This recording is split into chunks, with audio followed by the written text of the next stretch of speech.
বাঁকুড়ায় মৎস্য চাষে আধুনিক পদ্ধতির বার্তা। মিন ভবনে সচেতনতা শিবিরে অংশ নিলেন শতাধিক চাষি। সারা রাজ্যের মধ্যে বাঁকুড়া জেলা মৎস্য চাষে কিন্তু ভীষণভাবে উল্লেখযোগ্য অগ্রগতি করলেও চাষকে আরও আধুনিক এবং লাভজনক করতে বিশেষ উদ্যোগ নেওয়া হচ্ছে জেলা প্রশাসনের তরফ থেকে। আর ঠিক সেই উদ্দেশ্যেই সোমবার বাঁকুড়া মিন ভবনে অ্যাকোয়া ফার্মার্স এবং ফিশারম্যান ওয়েলফেয়ার ট্রাস্টের উদ্যোগে অনুষ্ঠিত হলো একটি বিশেষ মৎস্য চাষ সচেতনতা শিবির। এই শিবিরে উপস্থিত ছিলেন বাঁকুড়া জেলা পরিষদের মৎস্য কর্মাধ্যক্ষা সুজাতা মণ্ডল, শহর ট্রাস্টের রাজ্য সম্পাদক এবং জেলা সহ সভাপতি সহ জেলার বহু মৎস্য চাষিরা। শিবিরে আলোচিত হয় কিভাবে আধুনিক পদ্ধতিতে চাষ উৎপাদন বাড়ানো যায়, কিভাবে সরকারি জলাশয়গুলি খনন করে সেগুলোকে উৎপাদনের মূল স্রোতে আনা যায় এবং কিভাবে চাষিরা রাজ্য সরকারের সুযোগ সুবিধা ব্যবহার করে লাভবান হতে পারেন। সাংবাদিকদের মুখোমুখি হয়ে মৎস্য কর্মাধ্যক্ষ সুজাতা মণ্ডল বলেন, মমতা বন্দ্যোপাধ্যায় সরকারের আমলে মৎস্য চাষে একাধিক প্রকল্প চালু হয়েছে। বাঁকুড়া জেলায় ইতিমধ্যে মৎস্য উৎপাদনে ভালো অগ্রগতি করেছে, তবে আমরা চাই আরও আধুনিক প্রযুক্তি ব্যবহার করে উৎপাদন আরও দ্বিগুণ বাড়ানো হোক। তিনি আরও জানান, মৎস্য চাষিদের রপ্তানি এবং বিপণনের ক্ষেত্রেও যে সমস্ত সমস্যা রয়েছে তা সরকারের নজরে আনা হয়েছে এবং আগামী দিনে সমাধানের আশা করা যাবে। জেলার বিভিন্ন প্রান্ত থেকে আগত মৎস্য চাষিরা এই শিবিরে অংশ নেন এবং নিজেদের অভিজ্ঞতা ও সমস্যাগুলি তুলে ধরেন। বিশেষজ্ঞদের পরামর্শ এবং সরকারের প্রকল্প সম্পর্কে বিশদে জানানোর সুযোগ পেয়ে তারা কিন্তু ভীষণই খুশি। মৎস্য চাষকে ঘিরে এই ধরনের উদ্যোগ জেলার চাষিদের উৎসাহিত করবে বলে মনে করছে সংশ্লিষ্ট মহল। বাঁকুড়া থেকে শেখ শাফিকের রিপোর্ট, টার্গেট বাংলা নিউজ।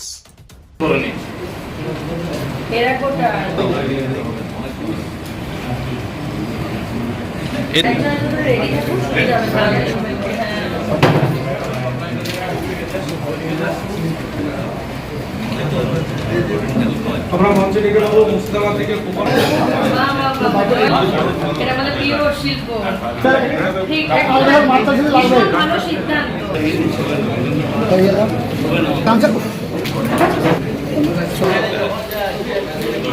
দিদি এদিকে দিদি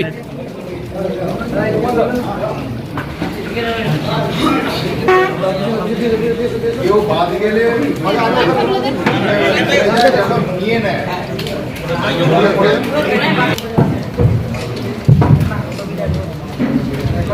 দেওয়ার সময় খেয়াল রাখতে হবে যদি কেউ বাদ চলে যায়।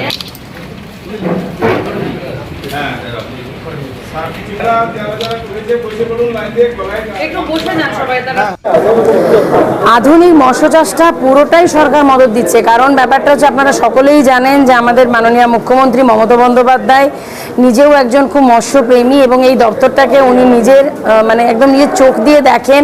আর এই দপ্তরটা একটা গ্রাসরুটের দপ্তর, আপনারা জানেন যে যাদের প্রত্যন্ত একদম গ্রামে একদম প্রান্তিক চাষির কাছে মাধ্যমে একদম সাধারণ একদম প্রত্যন্ত খেটে খাওয়া মানুষের কাছে পৌঁছে যায় এবং এই দপ্তরের মাধ্যমে মানুষের রুটি রুজি হয় এবং আগামী দিন যাতে ওই যে বারবার আমি একটা কথাই বলছি যে যুব সমাজ মৎস্য চাষে আরও বেশি করে ইনভলভ হয়, সেই জন্য সর্বতোভাবে আমাদের সরকার এবং মাননীয় মুখ্যমন্ত্রী মমতা বন্দ্যোপাধ্যায় সর্বতোভাবে মৎস্য চাষিদের সাথে আছে এবং মৎস্য দপ্তরের পাশে আছে। বেশ কিছু সমস্যা তারা সম্মুখীন হচ্ছে মাছ চাষ করতে গিয়ে, সেই সব সমস্যাগুলো অনেকটা উঠে যাবে এখানে। তো সেগুলো কীভাবে দূর করবে, যেমনভাবে ইলেকট্রিক বিলের ক্ষেত্রে সাবসিডি চাইছে, যেমন কিছুই ক্ষেত্রে দেওয়া হয় সেক্ষেত্রে দেওয়া। এর পাশাপাশি যে পুলিশি হায়রানি, যে মাছটা যখন বহন করে নিয়ে যাচ্ছেন তখন তাদেরকে লাইফ সার্টিফিকেট চাওয়া হচ্ছে, সেটা কোনোভাবে মাঝের মধ্যে দেওয়া সম্ভব নয়। সেটা কীভাবে চিন্তা হবে? দেখুন, আগে অনেক কিছু প্রবলেম ছিল, এখন সেই প্রবলেমগুলো অনেকটাই আমরা কাটিয়ে উঠেছি এবং সবচেয়ে বড় কথা হচ্ছে, দেখুন, কাজ করতে গেলেই কিছু সুবিধা অসুবিধা থাকেই, কিন্তু আমাদের চাষিরা অত্যন্ত দক্ষ এবং তারা দক্ষভাবে সেটা হ্যান্ডেল করছে এবং আপনি ভালোভাবেই দেখতে পাবেন যদি খোঁজ রাখেন যে এখন কিন্তু আমাদের পশ্চিমবঙ্গ মৎস্য উৎপাদনে এবং আমাদের বাঁকুড়া জেলাও মৎস্য উৎপাদনে কিন্তু অনেক এগিয়ে গেছে এবং বিভিন্ন রকম সাবসিডি সরকারিভাবে কিন্তু মৎস্য চাষিদের দেওয়া হচ্ছে। একটু আগেই আপনারা যারা ছিলেন আমি একটু একটা কথা রিপিট করে দিই যে আজকে শিডিউল ট্রাইব বা শিডিউল কাস্ট যে মহিলারা, তাদের জন্য যে কোনো প্রকল্পে 60% সাবসিডি দেওয়া হচ্ছে এবং 40% সাবসিডি দেওয়া হচ্ছে আমাদের ছেলেদের জন্য, জেনারেল যে পুরুষ। তাহলে এটা কিন্তু কম নয়। 100 টাকায় যদি 60 টাকা সরকার দেয়, আপনি ভাবতে পারছেন সেটা কি বড়োভাবে পাশে থাকা। তো মৎস্যজীবী এবং মৎস্য চাষীদের সাথে মমতাবাদী সবসময় সাথে আছেন, পাশে আছেন এবং আমাদের সরকার মৎস্যজীবীদের সাথে সর্বতোভাবে আছেন, সব রকমভাবে। জল ভরো প্রকল্পে যেসব পুকুর তৈরি হয়েছে সেই পুকুরগুলো খুব চাইছেন যে চাষিরা তাদেরকে হ্যান্ড ওভার করবে, যাতে জলটা যেমন পরিষ্কার থাকবে, মাছ চাষও হবে, তাদের ক্ষেত্রে যেমনভাবে তারা উপকৃত হবেন মানুষও উপকৃত হবে। কী বলবেন? দেখুন, এবছর তো আমাদের ধরুন এমনিতে কিছু কিছু জেলার মধ্যে বাঁকুড়া জেলাও পড়ে, যেটা বেসিক্যালি শুখা জেলা, এবং এবছর কিন্তু আমাদের যেভাবে বৃষ্টিপাত হয়েছে তাতে কিন্তু চাষিরাও খুব খুশি, এবং অনেক যে ডোবা পানা বা যেটা ছোট ছোট পুকুরগুলো বুঝে গেছিলো বা একটু বাঁধগুলো বুঝে যাচ্ছিল, এবারে কিন্তু সেখানেও জল হয়েছে। তার ফলে এবং অনেক জায়গায় চাষিরা এতটাই এফেক্টিভ, তারা কিন্তু রেন ওয়াটার যে হারভেস্টিং যেটা বলছেন, জল ধরো জল ভরো প্রকল্প যেটা মমতা দি শুরু করেছেন, সেটা কিন্তু তারা অনেকেই কিন্তু এই কাজটা শুরু করে দিয়েছেন, এবং আগামী দিন সেটা আরও বাড়বে। তার ফলে আমাদের মৎস্য চাষের কারণে মানে মাছ আমাদের জলের অভাবে যাতে মারা না যায় এবং আমরা জলটা যাতে পরিষ্কার রাখতে পারি, আমরা কিন্তু সেই কাজ শুরু করে দিয়েছি। এবং সর্বপ্রথম আপনারা আমি আবারও একটা কথা বলতে চাইছি যে আমাদের কংসাবতীতে যে কেজ ফিশিং কালচার হচ্ছে, একটা জায়গায় নির্দিষ্ট জায়গায় মাছ ধরে যাতে মাছটা বেরিয়ে না যায় স্রোতের তোড়ে, সেটা আমাদের খুব ভালো সফল হয়েছি। আমরা প্রথমে পাঙাশ মাছ দিয়ে শুরু করেছিলাম, এখন কিন্তু সেখানে রুই, কাতলা, পুঁটি, মৃগেলও হচ্ছে, এবং আমরা গলদা চিংড়ির আমরা আরও উৎপাদনটা আরও বাড়াতে চাইছি, এবং সেই জন্য আমরা মিটিং করে চলেছি রেগুলার ডে বাই ডে। এবং আপনাদেরকে আমি কথা দিচ্ছি যে আমাদের জেলা বা আমাদের রাজ্য আগামী দিন ভারতবর্ষের মানচিত্রে একটা উজ্জ্বল ভূমিকা রাখবে মৎস্য চাষের দিক দিয়ে। বাড়ি তৈরি করবেন? ভাবছেন বাড়ি তৈরির সমস্ত সরঞ্জাম কোথায় পাবেন? চিন্তার কোনো কারণ নেই। সমস্ত চিন্তার অবসান ঘটাতে আপনাদের হাতের কাছেই আছে শৌর্য মার্বেল অ্যান্ড টাইলস।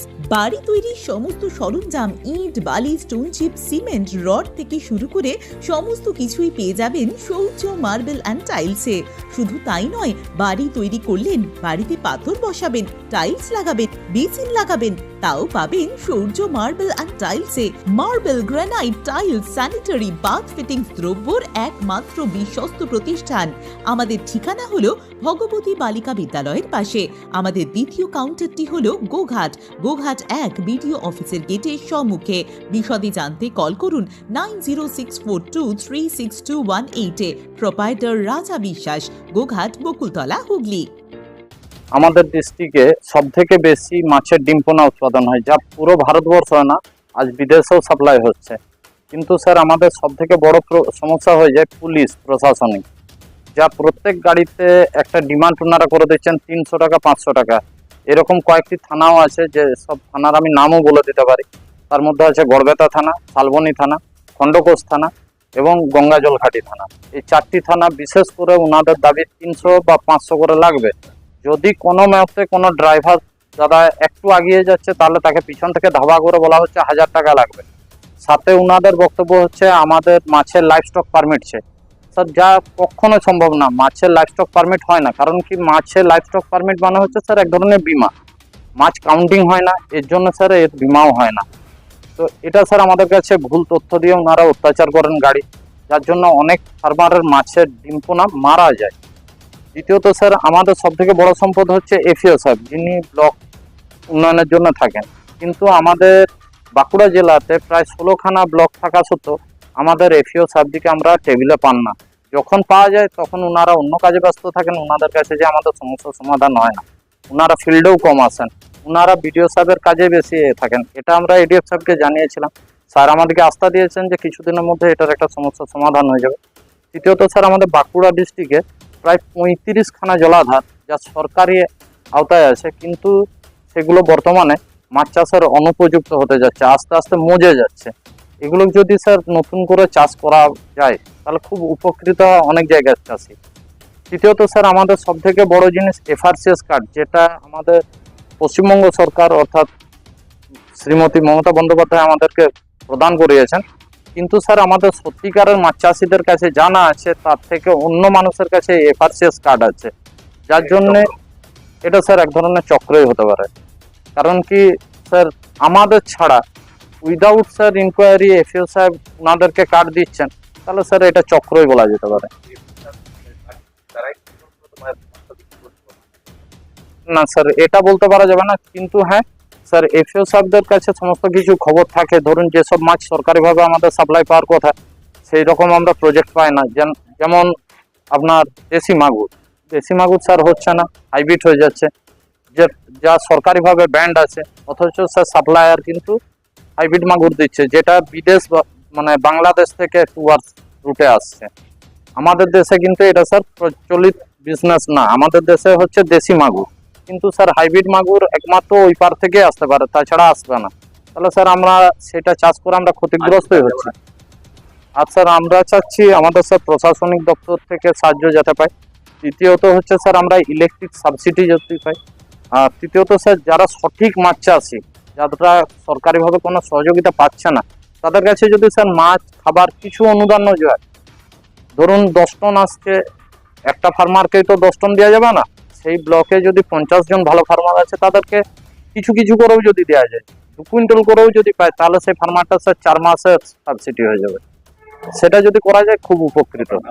আমার নাম স্যার দেবাশিস আচার্য, বাঁকুড়া জেলা অ্যাকোয়া ফার্মার্স অ্যাসোসিয়েশনের সহসভাপতি। আচ্ছা, আমাদের আজকের যে উদ্দেশ্য বা আমরা প্রত্যেকটা জেলায় মিটিং করছি, সেটা হচ্ছে আমাদের জলাশয়গুলো ধীরে ধীরে কমছে, কারণ জনসংখ্যা যে হারে বৃদ্ধি পাচ্ছে, রাস্তাঘাট যে হারে বড় হচ্ছে, আমাদের মৎস্য চাষি এবং মৎস্যজীবীদের মূল যেটা সম্বল জলাশয়কে নিয়ে বেঁচে থাকা, সেই জলাশয়গুলো কমছে।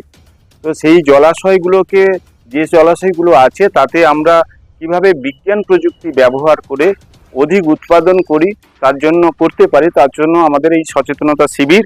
কারণ আমরা দেখেছি 70 সালের দিকে যখন ধান চাষ হতো তখন আমরা খেতে পেতাম না 2000 সাল পর্যন্ত। তারপরে যখন বিজ্ঞান প্রযুক্তির মাধ্যম দিয়ে ধান চাষ করা হলো, তখন তিন ধরনের ধান চাষ করা হয়েছিল, বড়, আউশ, আমন। সেক্ষেত্রে দেখলাম যেখানে শতকে 20 মণ বা 800 কেজি ধান পেতাম, সেটা দেখা যাচ্ছে 4000 কেজি আমরা ধান পাচ্ছি। সেই অভিজ্ঞতাকে আমরা পাথেয় করে আজকে মৎস্য চাষে আমরা বিজ্ঞানের প্রযুক্তি ব্যবহার করতে চলেছি, তার জন্য চাষিদের অ্যাওয়ারনেস করতে যাচ্ছি। এবং পাশাপাশি আমাদের মুখ্যমন্ত্রী, আমাদের পশ্চিমবঙ্গের মুখ্যমন্ত্রী আমাদের রাজ্যকে ভারতের 1 নম্বর স্থানে উৎপাদনে নিয়ে যেতে চায়। সেটাও আমাদের শুধু মুখ্যমন্ত্রী বলেছেন, আমরাও চাষিদের কাছে অ্যাওয়ারনেস করছি যে আমরা যে প্রকল্পগুলো মুখ্যমন্ত্রী এই নিয়ে যাওয়ার জন্য, যে অনেক প্রকল্প, যেরকম পশ্চিমবঙ্গে প্রায় মুখ্যমন্ত্রী প্রকল্প করেছেন নিজস্ব 16+ এবং বঙ্গমৎস্য যোজনায় প্রায় 37। সেই প্রকল্পগুলো যাতে সঠিকভাবে ইমপ্লিমেন্ট হয়, সঠিকভাবে চাষিরা পায় এবং সেই প্রকল্প সম্পর্কে ধ্যান ধারণা হয়, তার জন্য আমরা কিন্তু চাষিদের অ্যাওয়ারনেস করছি। তো এটা একটা দিক গেল। আমরা উৎপাদনের প্রথম স্থানে পৌঁছাতে চাই। আমাদের রাজ্যের সম্মান, আমাদের প্রত্যেকটা মৎস্যজীবীর সম্মান জড়িয়ে আছে, তাই মৎস্যজীবীদেরকেও আমরা সচেতন করতে চলেছি। পাশাপাশি আমি পশ্চিমবঙ্গ সরকারের মাননীয় মুখ্যমন্ত্রীর কাছে দাবি তুলব যে আজকে রাজ্যে অনেক জলাশয়গুলো পড়ে আছে অনাবাদি হয়ে, সেই জলাশয়গুলোকে যদি সঠিকভাবে মাছ চাষ করা যায় বা সঠিক পরিচর্যার মধ্য দিয়ে মাছ চাষ করা যায়, তাহলে আমাদের লক্ষ্যে 1 বছর লাগবে না, 6 মাসেই আমরা ভারতবর্ষের 1 নম্বর স্থানে উৎপাদনে পৌঁছে যাব। তার জন্য আমি মুখ্যমন্ত্রীর দৃষ্টি আকর্ষণ করছি। পাশাপাশি বিজ্ঞানসম্মত চাষ করতে গেলে যেগুলো আমাদের খুবই জরুরি দরকার, প্রথমত সিডটা হচ্ছে উন্নত মানের সিড হচ্ছে কিনা সেটা সরকারিগতভাবে তার দেখাশোনা করার দায়ভার নেওয়ার দরকার আছে, সেটা একটা গেল। এবার আমরা আরও দেখতে পাচ্ছি যে এই বিজ্ঞানসম্মত চাষ করতে গেলে, অধিক উৎপাদন করতে গেলে আমাদের পাওয়ার সাপ্লাই বা বিদ্যুৎ দরকার হয়। অন্যান্য রাজ্যে বিদ্যুৎ 2 টাকা 1.5 টাকা ইউনিট দিচ্ছে, আমাদের কিন্তু সেক্ষেত্রে 12 টাকা করে ইউনিট দিতে হচ্ছে। আমার মুখ্যমন্ত্রীর কাছে দাবি যে এই 12 টাকা ইউনিটের জায়গায় না রেখে উপযুক্তভাবে যারা ডোমেস্টিক হারে বা আমাদের যে এগ্রিকালচার যেভাবে ভর্তুকি দিচ্ছেন, ওইভাবে আমাদেরকে যেন ভর্তুকি দেওয়া হয়, এটা আমরা দাবি করেছি। আর পশ্চিমবঙ্গ সরকার একটি বড় উদ্যোগ নিয়েছেন, প্রত্যেকটা জেলায় 2-4টা করে সুফল বাংলা হচ্ছে সাধারণ মানুষের কাছে উৎপাদন মাছ পৌঁছে দেওয়ার জন্য। আমরা সেখানে ডাইরেক্টর এবং সেক্রেটারির কাছে দাবি করেছি, মন্ত্রীমশাইয়ের কাছে দাবি করেছি, এই সুফল বাংলায় যাতে সরবরাহকারীরা দিতে না পারে সেটার দিকে ঠিক রাখতে হবে। এখানে চাষি বা এপিজি গ্রুপ বা মৎস্যজীবী সমবায় সমিতি তার উৎপাদিত মাছ পর্যায়ক্রমিক যাতে এই সুফল বাংলায় দিতে পারে, তাহলে সাধারণ মানুষ হয়তো 20% কম রেটে মাছগুলো পাবে আর সুফল বাংলার সফলতা আসবে। এবার আমরা ময়না মডেলকে নিয়ে এই সচেতনতা শিবিরে আমরা ময়না মডেল প্রত্যেকটা জেলায় ডেমো হিসাবে করতে চাইছি, কারণ ময়না অনেক বেশি মাছ উৎপাদন করছে, সেই ময়নার সাথে এখানে হয়তো তার 15 কি 20% উৎপাদন হচ্ছে। আমরা ময়না মডেলের মাধ্যম দিয়ে আমরা ময়না ডেমো করে চাষের, তো আমরা প্রত্যেকটা জেলায় দাবি করেছি জলাশয়গুলো দেওয়ার জন্য, একটা জলাশয়গুলো দেওয়ার জন্য। সেটাও আমাদের রেজুলেশন হয়েছে, ডাইরেক্টর সাহেব সেটা সহমত প্রকাশ করেছেন। এটা একটা দিক। আর পুলিশের ঝামেলা নিয়ে যেটা চলছে গোটা রাজ্যে, সেটা আমরা এডিশনাল কোতুলপুরে সর্বপ্রথম এমআরআই পরিষেবা যুক্ত 110 বেডের মাল্টি স্পেশালিটি হসপিটাল হলো মেডিকেয়ার জেনারেল হসপিটাল। স্বাস্থ্যসাথী মান্যতাপ্রাপ্ত এই হসপিটালে রয়েছে AC, non AC cabin, modern OT, ICCU, NICU, micro surgery, dialysis বিভাগ, ব্রেন ও spine surgery, cancer surgery, lift সহ নানান পরিষেবা। এছাড়াও রয়েছে সিটি স্ক্যান পরিষেবা যুক্ত নিজস্ব ডায়াগনস্টিক সেন্টার, ডক্টর চেম্বার্স, ওষুধের দোকান সহ 24 ঘন্টা অ্যাম্বুলেন্স পরিষেবা। 24 ঘন্টা অ্যাক্সিডেন্ট এমার্জেন্সি, রোগীর সুচিকিৎসা, সুপরিষেবা এবং সুস্বাস্থ্যই হলো আমাদের মূল লক্ষ্য। ঠিকানা সরিষাদিঘি, কোতুলপুর, বাঁকুড়া। যোগাযোগ নম্বর 9434216662 অথবা যোগাযোগ করুন 9732212924 এই নম্বরে।